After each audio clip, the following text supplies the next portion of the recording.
Arestado ang isa sa mga akusado sa pagpatay sa isang lalaki sa Tondo, Maynila noong nakaraang taon. Nasabat sa kanyang mga baril na ginamit umano sa krimen. Itinanggil man na akusado ang paratang. May unang balita, si Bea Pinlac.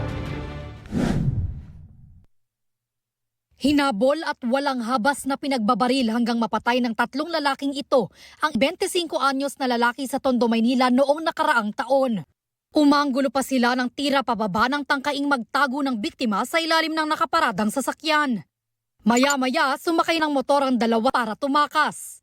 Ang isang naiwan, bumalik pa at pinaputukan ulit ang biktima bago naglakad palayo sa crime scene. Sa imbestigasyon ng pulisya, onsehan sa droga ang tinitingnang motibo sa krimen. Matapos magtago ng 9 na buwan, natunto ng pulisya ang isa sa isang bahay sa Rodriguez, Rizal noong Biyernes.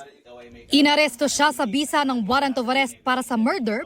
Nakumpiska rin sa kanya ang 3 baril na hindi lisensyado. Ayon sa kanya, ito yung kanyang ginamit sa pagpatay doon sa pangyayari doon sa Tondo. Yung kanyang pinatay naman daw ay mamamatay tao din naman daw yun at may mga kaso na. Wala ko naman. Mga naninira na lang talaga sa akin yung mga yan. Hindi buo yan. Hinahanap pa ng pulisya ang 2 pang kasama sa krimen na napagalaman na kapatid ng inarestong akusado. Ito ang unang balita. Bea Pinlac para sa GMA Integrated News. Igan, mauna ka sa mga balita, mag-subscribe na sa GMA Integrated News sa YouTube para sa iba't ibang ulat sa ating bansa.